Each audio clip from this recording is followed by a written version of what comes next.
María José Núñez es actriz y licenciada en Artes de la Universidad de Chile, es diplomado en Pedagogía Teatral y magíster en Artes de la Pontificia Universidad Católica de Chile.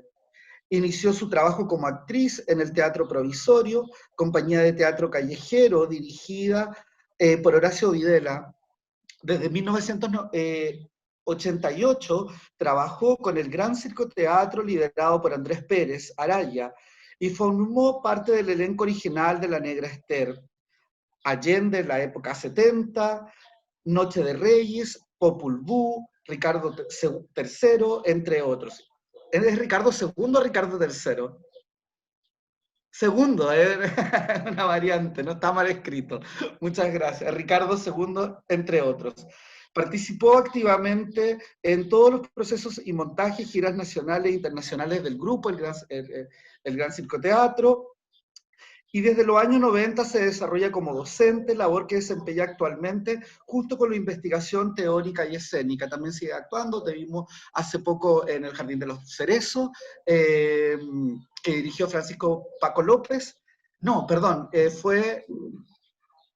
En la gaviota. En la gaviota, perdón. En la gaviota de Francisco Paco López. Y bueno, y también nos interesa mucho escucharte porque sabemos que eres docente y los chiquillos estudian pedagogía. Entonces también creemos que es clave el vínculo que podemos hacer contigo desde el teatro, desde el arte escénico, pero también desde la docencia, desde la pedagogía. Y queremos que nos des algunos tips, algunos datos para poder nosotros contribuir a la formación inicial de los chiquillos de Pedagogía en Castellano y Comunicación de la Universidad del Biobío acá en Chillán. Así que, bueno, María José, muchas gracias y te doy la palabra. Muchas gracias. Pucha, tremenda presentación. Suena como que yo tuviera 100 años, pero casi, me falta como la mitad. Entonces, pero me alucina estar porque yo estudié literatura primero. Yo estudié un año de literatura en la Universidad Católica y me tuve que retirar porque, como se dice en jerga popular, ¿o no? ¿Sí? ¿Están con dificultades o no? Parece que a ratos te queda un poco pegada. Entonces, algunos por eso desconectaron la cámara. A veces sirve Yo para... tengo un poquito de dificultades y por eso también voy a desconectar mi cámara para poder oírte bien. Pero estamos acá.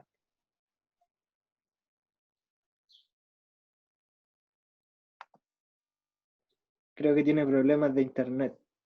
Sí, María José, no te quedaste congelada. Si quieren. ¿Cómo? Chuta, ¿todavía estoy congelada? Sí. Ahora retomaste, sí. No, te volviste a quedar congelada. Quizás, no sé si puedes... Bueno, sí. Entonces, volviendo.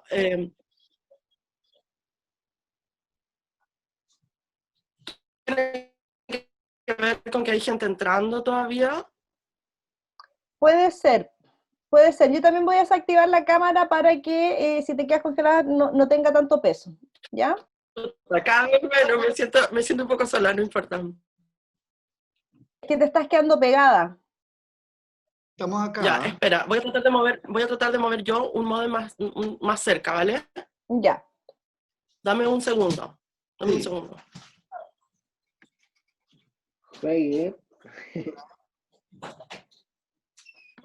Ahora muchas veces, Tania, cuando se pega, después uno puede retomar y a veces que retoma la señal.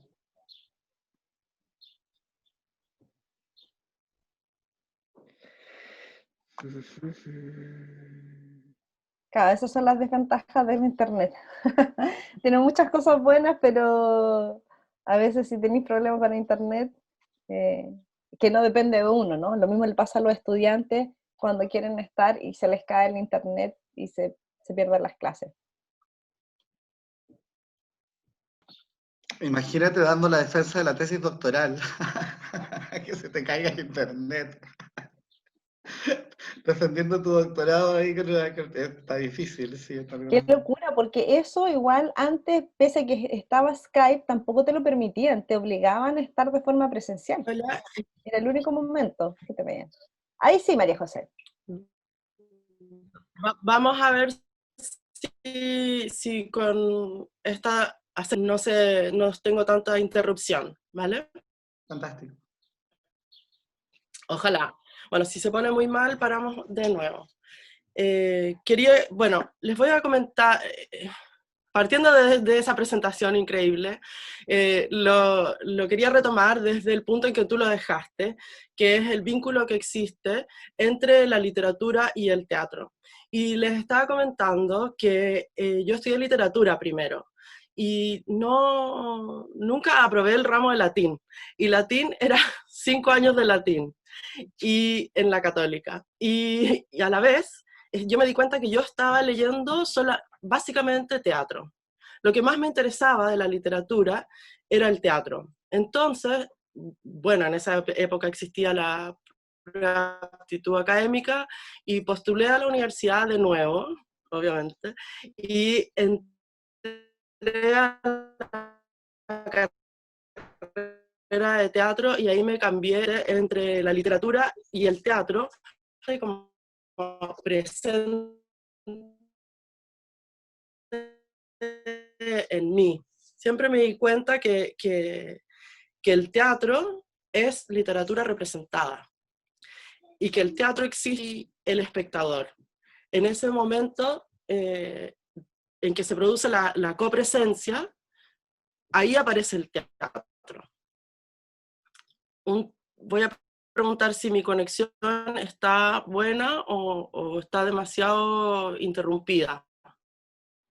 A rato se te escucha bien y otros momentos se tiende a congelar. Pero se entiende. Pero se entiende. Así que sigue nomás más lejos. Pero se escucha y se entiende más o menos. Sí, sí. ¿Me repites? Sí, va bien. Ok. Necesito que compartir mi pantalla, por favor. O yo te compartí a ti un PowerPoint. Sí, necesitaría que compartas ese PowerPoint. Okay. Yo puedo compartir pantalla, sí. No, nosotros te lo vamos tirando, más fácil. Bueno, entonces voy al tema que el gran circoteatro no se conforma se conforma desde teatros que venían en la calle. Esto teatral en 1990 y el 89 estábamos en dictadura y hacer teatro no era igual que hacer teatro hoy, o sea, Santiago a 1000 o Teatro a 1000 es producto de lo que se inició en ese momento. No existía una escena cultural que estuviera realmente como respaldando el desarrollo teatral de Chile. Entonces se juntaron estas compañías de teatro callejero que buscaban su propio espacio, que existen como muchas anécdotas de Andrés Pérez trabajando en Francia, en que porque en el método que utiliza Mushkin, que es más o menos, no sé si conocen Mushkin, bueno, Mushkin utiliza un método que es la directora donde trabajaba Andrés Pérez, es la directora francesa donde Andrés Pérez aprendió a hacer el tipo de teatro, la metodología teatral que se aplicó en La Negra Esther, en el fondo. Entonces, la anécdota es que Ariane Mushkin siempre insiste en la rapidez del texto, la idea de no engolosinarse en el texto. Y sé que me estoy saliendo un poco del orden de este PowerPoint, pero me parece interesante de ver cómo el impacto que tiene la manera de funcionar en dictadura en Chile, en la manera de hacer teatro. Entonces, cuando en el teatro de Ariane Mushkin, la idea es decir el texto rápido, sin engolosinarse en la escena, sin engolosinarse de tu labor como actor, ¿no? O sea, hay que ser muy desprendido de tu labor como actor y simplemente entregar el texto que propone el autor. Y Mushkin siempre tuvo que apurar a sus actores, pero a Andrés Pérez en ningún momento tuvo que apurarlo, porque Andrés Pérez estaba apurado porque había crecido y se había desarrollado en Chile durante una dictadura militar que le exigía decir el texto de manera muy rápida en la calle. Entonces, esa es la anécdota que Mushkin le decía como, ¿cómo? ¿Por qué dice el texto tan rápido? Y para él era normal decir el texto rápido porque estaba acostumbrado a decirlo en la calle. Entonces, voy a retomar la idea del proceso de montaje. En el proceso, en la obra se la presenta Roberto Parra como décima a Willy Sembler, y empezamos a tratar de hacer ese montaje sin fondos realmente. Entonces, en un momento ya de verdad no teníamos financiamiento ni siquiera como para tomar el colectivo desde donde ensayábamos, que estábamos ensayando en Puente Alto, no teníamos ningún financiamiento como para volver desde Puente Alto a Santiago, en que estábamos trabajando. Entonces,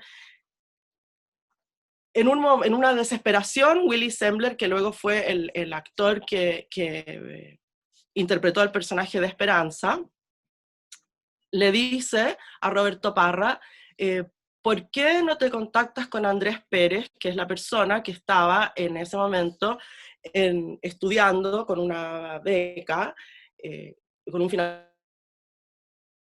financiamiento del chileno francés en Francia? Y ahí llega, en ese momento, a través de Willy Sembler, llega La Negra Esther a manos de Andrés Pérez. Llega en forma de décima, llega como un poema en décimas.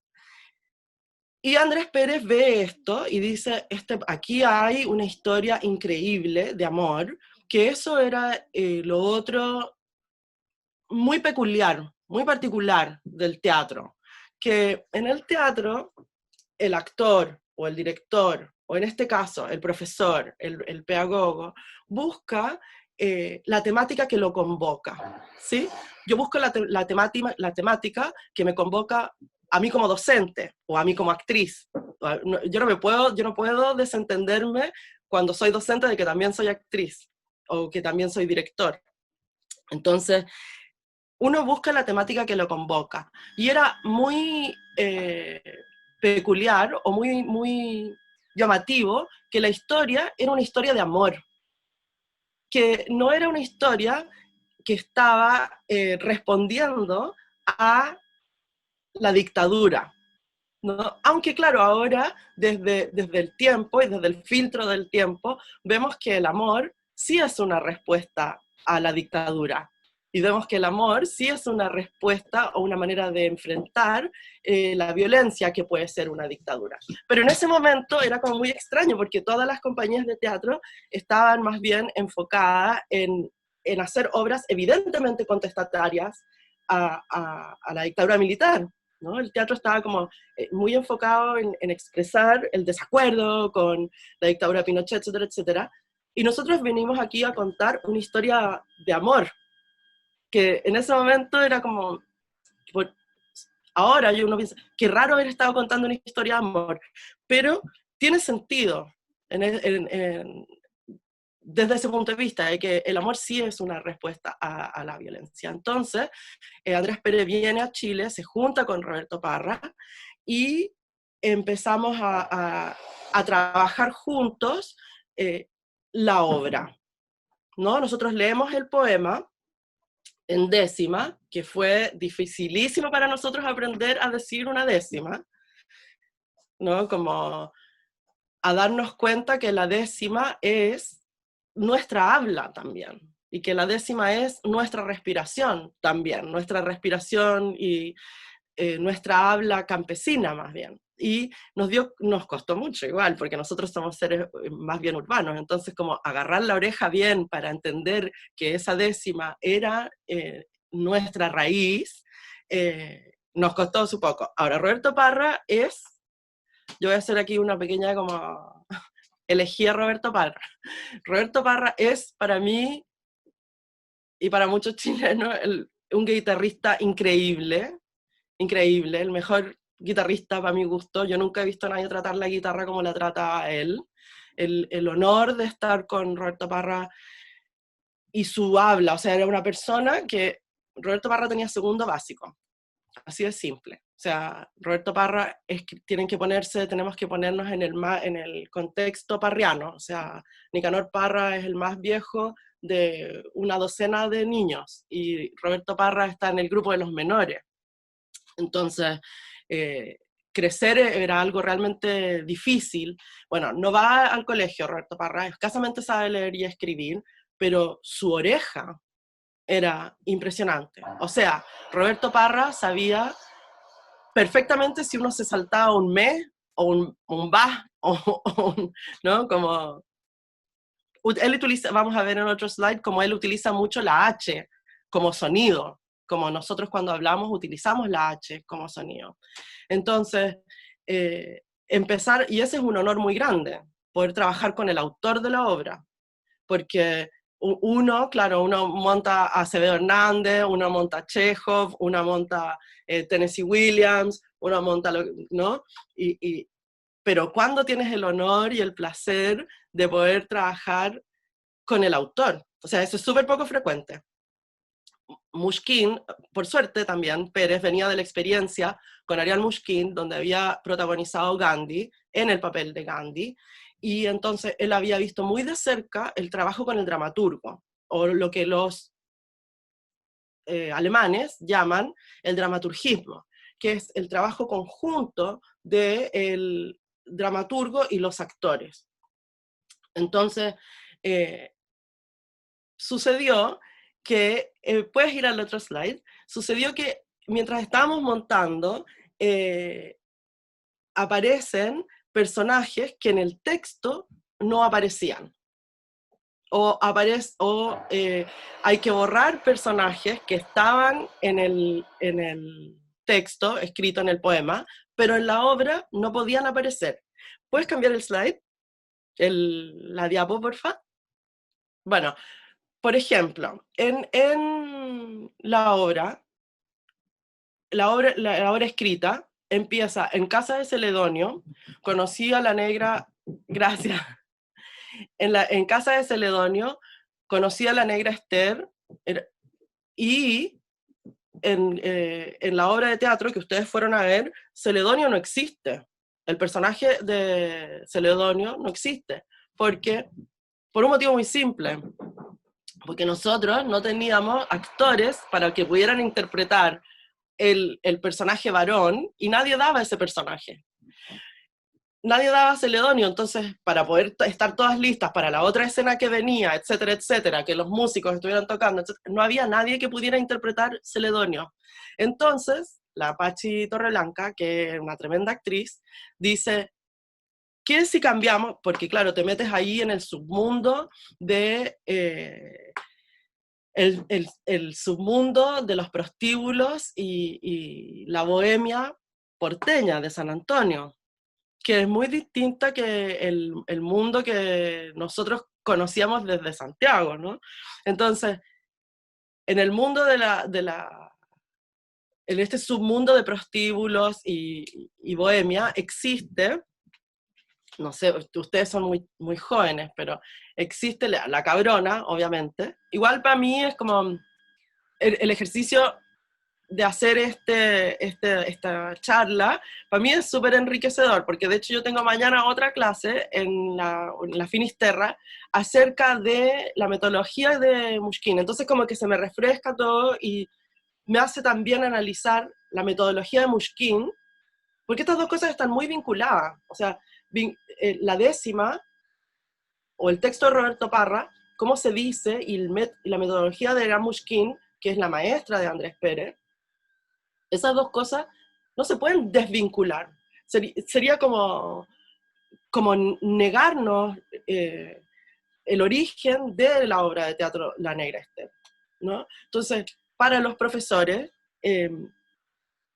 como normalmente yo abordo esta charla más bien desde el lado de la pedagogía, y me fascina me encanta que en la presentación como que validamos eso, ¿no? Que yo soy profesora y que soy actriz. Y entonces, yo he descubierto a lo largo del largo camino de la pedagogía, en diversos niveles etarios, me refiero, he descubierto que la metodología de Mushkin es muy pedagógica. Y voy a avanzar un poquito más todavía. En la metodología Mushkin, y nosotros en la obra de teatro, cuando Roberto Parra y se junta con Andrés Pérez, leen la obra en décimas y empiezan a dialogar ellos como artistas, qué personaje puede quedar, qué personaje es necesario borrar, qué personaje es necesario modificar. Cuando sucede ese diálogo está súper influenciado por Mushkin, porque Mushkin y el Cirque du Soleil, que el Cirque du Soleil es como el hermano grande en cierta manera del Gran Circo Teatro, el Teatro du Soleil. El Teatro du Soleil de Ariane Mushkin es como el hermano grande, porque es donde se cría Andrés Pérez. Entonces él aprende esta metodología, y esto es súper pedagógico, que todos los actores pueden probar todos los roles. Es decir, lo que estábamos hablando, Celedonio por Doña Berta. El director de teatro no viene, y el pedagogo no viene con el, como se dice en Chile, con el queque cortado. Yo no vengo con las decisiones tomadas. Yo como docente no vengo predispuesta. Sí vengo con muchas ideas, sí vengo con mucha investigación. Mushkin y Pérez son las personas que se enfrentan al equipo teatral con la mayor información. O sea, ellos como directores y nosotros como docentes deberíamos siempre llegar a la sala de clase con muchísima más información que todos nuestros alumnos. Ahora existe y aquí me voy a ir a la parte un poco más pedagógica, existe un pequeño detalle, que ahora, gracias a estos bichitos en que estamos parados al frente, los computadores, existe lo que se ha llamado la democratización de la información.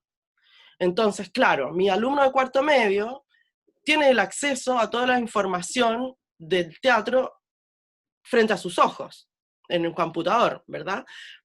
Sin embargo, yo como docente, lo que puedo aportar, y voy a poder aportar siempre, es cuál es el camino de la investigación, cuál es el camino de la exploración que le conviene más, ya sea a mi curso o a mi elenco.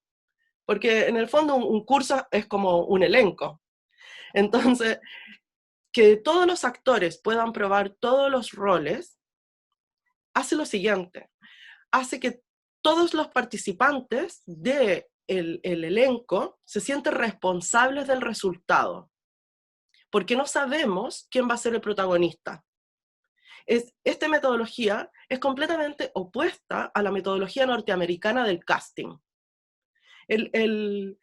¿No? Yo no voy a hacer un casting y no voy a dar el personaje porque mi apariencia física es más cercana a lo que nos imaginamos como, ¿no? Porque lo que yo tengo que buscar realmente es el estado del personaje. Entonces, por ejemplo, tomando un ejemplo de la obra, Roberto Parra, el personaje, cuando entra en la primera escena, entra con un famosísimo bailecito de Roberto Parra, en que hace un gesto, por eso que el gesto también es tan importante en esta conversación de hoy, hace un gesto en que pareciera que va persiguiendo con las manos el cuerpo de la mujer, ¿cierto? Y está simultáneo con la música, ¿cierto? Entonces, ese gesto de ir, y también va como desplazándose de un lado a otro el personaje, y las manos van delante de él. Y no hay nada en el escenario. El escenario no hay mesa, no hay porque esa es otra idea también del montaje que para nosotros como docentes es súper práctico también, que el alumno o uno como actor tiene que tratar de interpretar las cosas que no están ahí y que están en el habla, están en lo que el personaje está diciendo. Entonces, el personaje cuando Roberto Parra, interpretado por Boris Kuercha, entra bailando, eso no se le ocurrió a Boris Kuercha, eso no se le ocurrió a Andrés Pérez, eso se le ocurrió a una compañera alemana que estaba con nosotros, había venido con Andrés Pérez, porque Andrés Pérez venía a Chile a ver en ese momento cómo resultaban las cosas, había traído a esta compañera alemana que era compañera de él en la compañía de Ariane Mushkin, y a ella se le ocurrió este baile. Porque eso es súper interesante, porque las mujeres ven cosas de los hombres que los hombres no perciben. Y viceversa, los hombres ven cosas de las mujeres que nosotras no percibimos. Entonces, cuando todos podemos probar el personaje se enriquece. Y el personaje empieza a tener características que uno desde su género no lo percibe. Entonces, este hecho de que todos los actores prueben todos los roles, uno, es súper pedagógico, y dos, es súper democrático, y tres, abraza la diversidad. O sea, la inclusión, lo que estamos tratando de hablar en todas las salas de clase hoy en día, de ser muy respetuosos de todo el mundo. Entonces, la metodología es muy propicia el compartir desde el punto de vista académico, compartir. Entonces, Celedonio no queda finalmente en el montaje de La Negra Esther, y se propone La Cabrona, me devuelvo a lo que estaba hablando hace un rato, que existe este mundo del prostíbulo y la bohemia nocturna porteña. Entonces, aparece Doña Berta, y Doña Berta es esta cabrona que es mucho más gorda que lo que era la actriz, que tiene esta apariencia, etc. Entonces, voy a hacer un mini paréntesis del vestuario y el maquillaje, que puede ser útil también para ustedes como docente. Que no es necesario tener un maquillaje o un vestuario muy acabado, como en el caso de la obra. O sea, en La Negra Esther, el maquillaje y el vestuario es clave. Nosotros yo me demoraba 1 hora en solamente hacerme el maquillaje. Y mi cuerpo entero, en el fondo, estuvo a disposición de los personajes durante todos esos años, muchísimo tiempo. En el sentido de que tenía que usar taco alto todos los días, mis pies se echaron a perder mucho, mi espalda se echó a perder mucho, porque una cosa es caminar con taco alto, otra cosa es bailar en taco alto. Entonces yo también tenía que tener el pelo cortado de una manera específica, o sea, como que existe eso, que la obra es clave, pero en nuestras salas de clase el vestuario y el maquillaje se puede abordar de una manera un poco más sutil, pero muy beneficioso para la obra. Darse el tiempo de decir, ahora niños o ahora amigos, vamos a tomar el momento de vestirnos. ¿Por qué me quiero vestir? Porque me quiero alejar de quien yo soy y me quiero aproximar al personaje. Y porque en la metodología que utilizamos, el contexto es clave. O sea, esta obra de teatro, ¿en qué momento sucede? Esta obra termina en 1945. Ese es el momento en que está localizada, porque la Japonesita y Esperancita tienen esa conversación, en décima, obviamente, al final al principio del acto segundo, en que hablan de que está terminando la guerra. Entonces, las mujeres en esa época no tenían estas cejas, ¿no? Las mujeres tenían unas cejas así redondas, muy perfectas, y las mujeres no andaban así con la cara, sobre todo estas mujeres de este submundo, o bueno, de este mundo, no andaban con la cara limpia, ¿no? A no ser que fuera un día libre, normalmente andaban muy maquilladas. Entonces, eso nos ayuda a nosotros como actores y ayuda también al público a identificar el contexto y el lugar desde donde está sucediendo la obra. Luego hablo de separar el gesto del texto, ¿no? Separar el gesto del texto es clave en Mushkin y nos pasa a nosotros, nos lo pasan a nosotros, o al Gran Circo Teatro. Por ejemplo, yo digo, hago este gesto y digo, con los ojos en sombrilla y los senos moreteados. Entonces yo hago el gesto, con los ojos en sombrilla y los senos moreteados. el gesto se separa del texto porque la intención es que cada uno de ellos tenga igual valor.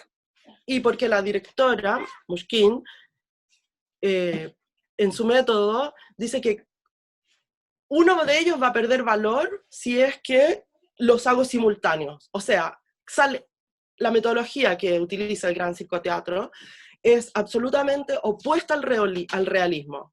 ¿Se dieron cuenta que ahora yo dije opuesta y lo hice junto? Dije opuesta y hago el gesto junto mientras diga opuesta. Esto es realismo. En Pérez y en Mushkin diría es absolutamente opuesta. Bueno, ahora con el glitching, claro, de los computadores, no sé, porque me quedo pegada, no se nota, pero en la realidad sería que se separa el gesto del texto.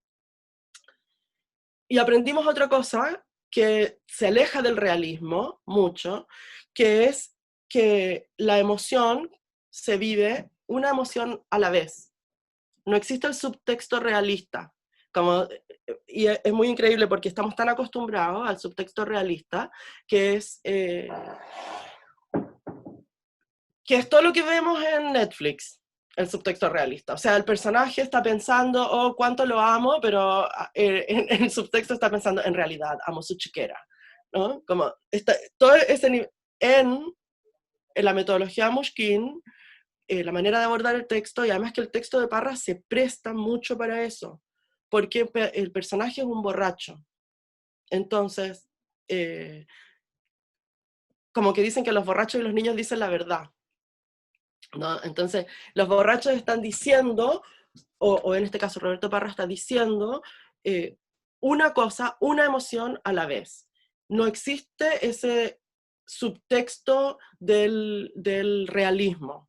No existe esa doble intención, sino que es más bien como Arlequino, es más bien como la comedia del arte. Arlequino está contento, feliz, feliz, o Arlequino está triste o está enojado, pero es muy rápido el cambio a veces, de estar muy contento a estar muy enojado. Entonces el espectador se puede confundir y puede pensar quizás, porque estamos tan acostumbrados a leer todo con subtexto, que hay subtexto, pero no hay subtexto, sino que va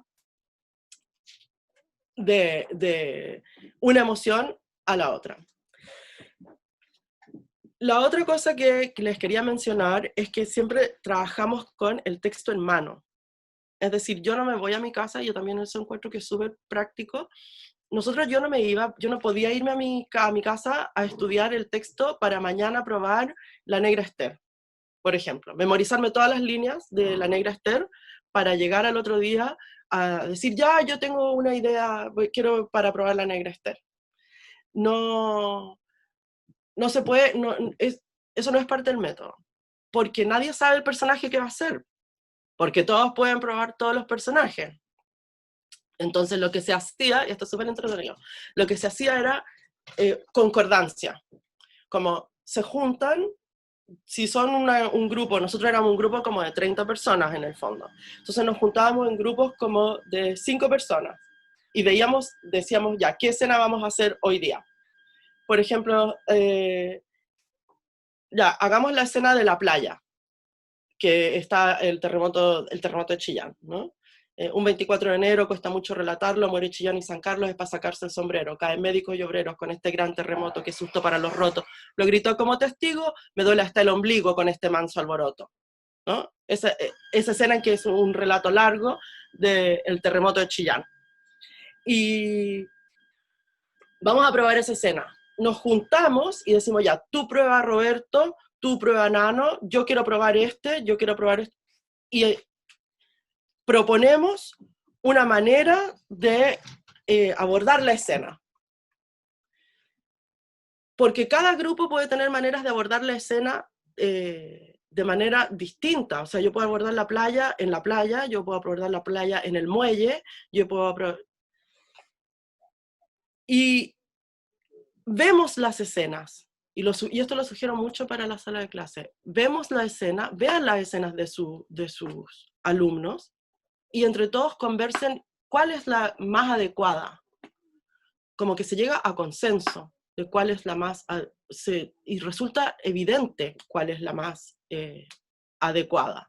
Y luego también empieza a resultar más evidente quién es el más adecuado para realizar el personaje. O sea, nadie dijo que Roberto Parra lo iba a ser interpretado por Boris Cuercha. Nadie dijo que la Negra Esther iba a ser interpretada por la Rosa Ramírez. O sea, yo estudié la Negra Esther, la Rosa y yo intercambiábamos personajes hasta una semana antes del estreno. Hasta una semana antes del estreno yo me sabía todas las líneas de la Negra y ella se sabía todas las líneas de María. Y llegábamos a ensayo, y esa es la cosa, como en el teatro, por eso el método funciona. Puedes ir al otro slide. Por eso el método funciona, porque uno tiene que ser despojado de su ego. Yo no puedo estar obsesionado, y eso es muy bueno en la sala de clases, porque nos enseña a colaborar. La intención es contar el cuento. No importa si yo cuento el cuento desde la Negra Esther, o si lo cuenta la Rosa Ramírez. María José Núñez y Rosa Ramírez dan lo mismo. Los personajes son lo que cuentan. La historia más bien es la que cuenta, porque la historia es la que nos deja. O sea, la décima de Roberto Parra, el hecho de que contamos esa historia en décima, y siempre existe el muy chistosa anécdota de que anda a improvisar en décimas, po. Como, porque una cosa es improvisar en el realismo de qué sé yo, Sievikin, que lo amo y todo, pero lograría uno poder improvisarlo. Pero trata de improvisar esto. Al puerto de San Antonio me fui con mucho placer. Conocí a la Negra Esther en casa de Doña Berta. Era hija del demonio, donde ella se divertía. Su cuerpo al mundo vendía. Le quitaban su trabajo, peor que un escarabajo donde el gilucho caía. ¿Cómo vas a improvisar eso?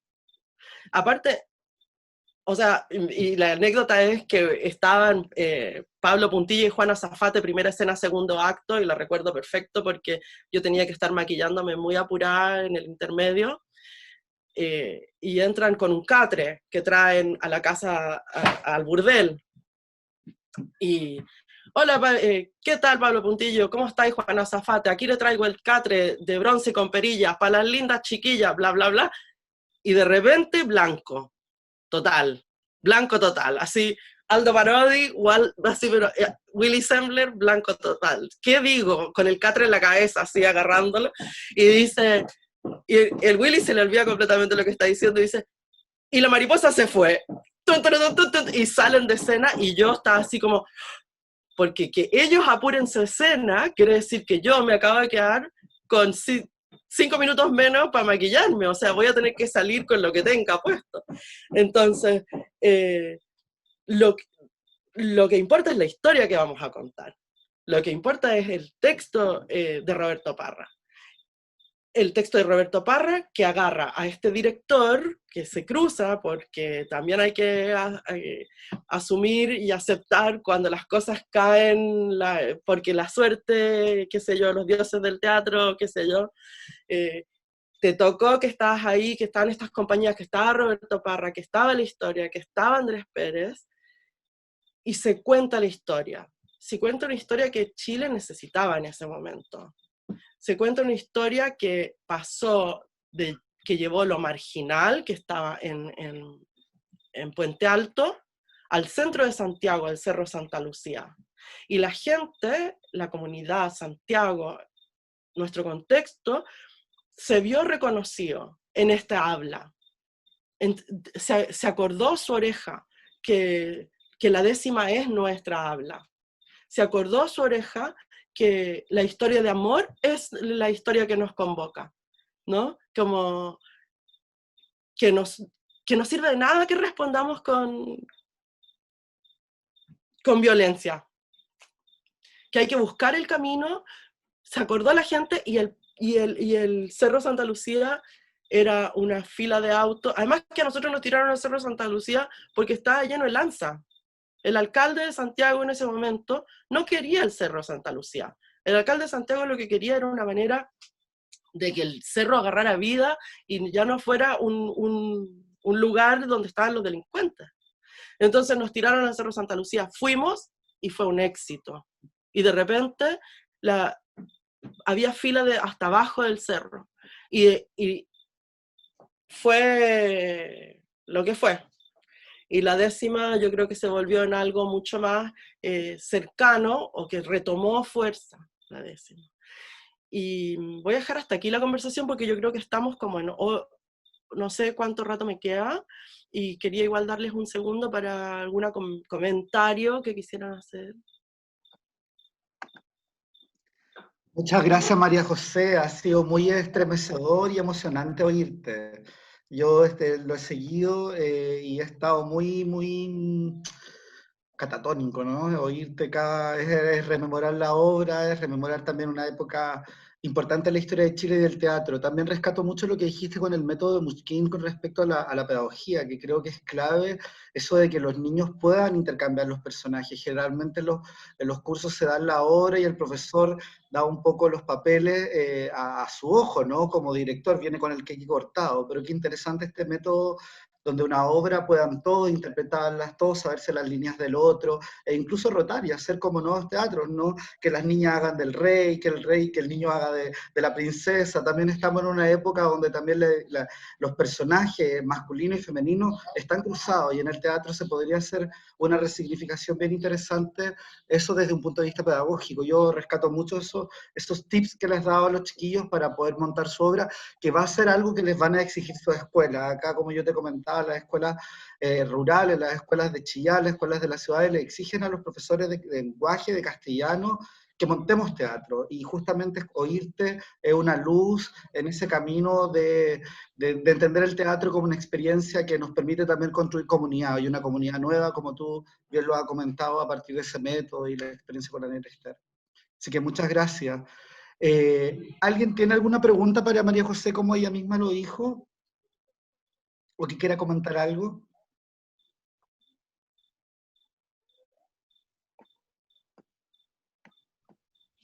Hola, buenos días. Mari, mucho gusto. Bueno, yo tuve la posibilidad de ver la obra y cuando uno la mira dice, ¿qué le dieron de comer a los Parra? Porque realmente son tan talentosos y Roberto Parra realmente en esta obra nos maravilla, pero la puesta en escena también es maravillosa. Mientras yo veía la obra, me llamó mucho la atención la música y cómo también toma un rol protagonista en muchas ocasiones.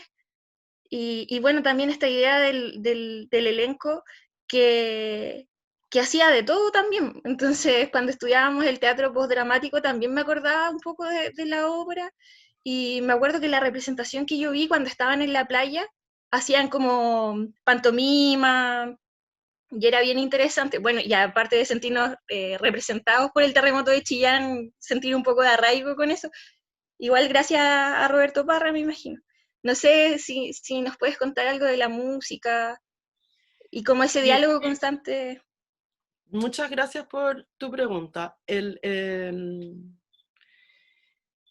que la música es un mundo aparte, pero bueno, que yo siempre me admiro y me río mucho de los norteamericanos, perdón, pero los norteamericanos tienen una categoría de teatro que le llaman el teatro musical, el musical theater. Y para mí, y para muchos, todo el teatro es musical. Shakespeare tiene una tarima especial para los músicos, todo el teatro oriental contiene música. El teatro sin música no existe. El teatro es música, porque el original y el origen del teatro es el verso. O sea, todo Sófocles, etcétera, etcétera, es en verso. Y el verso es métrica y la métrica es música. Entonces, partiendo de esa idea de que el teatro es música, en el caso de Roberto Parra, el protagonista es músico.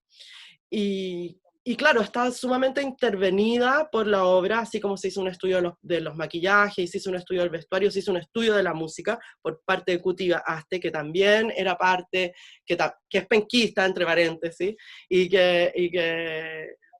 bueno, y el Álvaro Enríquez también, claro, que también es penquista, y y Jorge Lobo, y ellos hicieron este estudio de la música de la época, pero la música no está ahí solamente para hacer un contexto de época, sino que la música es también el acento de los personajes, y eso también nos sirve mucho en la docencia, porque música se puede hacer con muy pocas cosas. Música se puede hacer solo, por ejemplo, con percusiones, o con una guitarra, si es que hay guitarristas. Y es muy gracioso porque Roberto Parra era el tremendo guitarrista, como he dicho, y Boris Kuelcha no toca la guitarra. Entonces la guitarra la tenía que tocar Álvaro Enríquez. Y el gran motivo de pelea entre Roberto y la Negra Esther, el motivo de pelea es una canción que se llama Escoria Humana de Mujer Perdida. Y a nosotros nos costó muchísimo saber cuál era la canción, entender por qué la canción producía esa ira en la Negra Esther. Porque Roberto Parra nunca quiso cantar la canción. Roberto Parra nunca quería cantar la canción porque era demasiado falta de respeto. Era muy, muy violenta y agresiva. Y la manera que nosotros aprendimos la canción fue en el mercado de Santiago. Literalmente, en el mercado de Santiago, que hay gente que toca la guitarra, tuvimos que ir donde uno de los guitarristas y decirle que por favor, si conocía la canción, que ya costaba bastante encontrarla, y si podía por favor tocarnos unos acordes de Escoria Humana. Primero el tipo nos miró como, ustedes están locos, ¿por qué quieren esa canción si esa canción es de 1940? Y después dijo, no, pero esa canción no se toca. Y nosotros les tuvimos que explicar todo, que por qué estábamos buscando esa canción, y ahí nos tocó la canción, pero así como en el mercado, nosotros comiendo paila marina, y el gallo tocándonos la canción como en un rinconcito, así para que los demás no supieran. Así que la música es clave, la música es el conflicto. Muchas gracias. Es como que uno se siente privilegiado al enterarse de tanto dato como de cómo se hizo, porque uno es un admirador, un espectador, pero es muy interesante saber como estos pormenores, así que muchas gracias. Le da otra dimensión a la obra. Así que muchas gracias. Un placer. Yo quedo absolutamente a disposición de ustedes cuando quieran hablar de esta obra o de otra obra, o tengan dudas, preguntas de montaje. Yo manejo hartas obras en mi cabeza, y manejo muchas obras en inglés y en español, o sea que están traducidas ustedes, porque se van a encontrar en el mundo académico con la traducción, y como decía don Nicanor Parra, entre paréntesis, que es mi suegro, o sea, el abuelo de mi hija, porque después a mí me tocó entrar a la familia, etcétera, etcétera. Como decía don Nicanor Parra, traductores, traidores, ¿no? El traductor siempre es un traidor, entonces, ya a pesar que él tradujo mucho Shakespeare, pero si tienen cualquier consulta ustedes de las traducciones de textos norteamericanos, por ejemplo, yo feliz de recibir sus preguntas. Súper. Gracias, María José. Bueno, lo dejamos hasta acá. Yo no sé si hay alguna pregunta más. En honor al tiempo, porque los chicos después tienen más clases, entonces yo también no puedo pasarme mucho del Ha horario. sido un placer. La cátedra que me corresponde. Para nosotros también, María José. ¿Alguien está diciendo algo por allí? ¿No?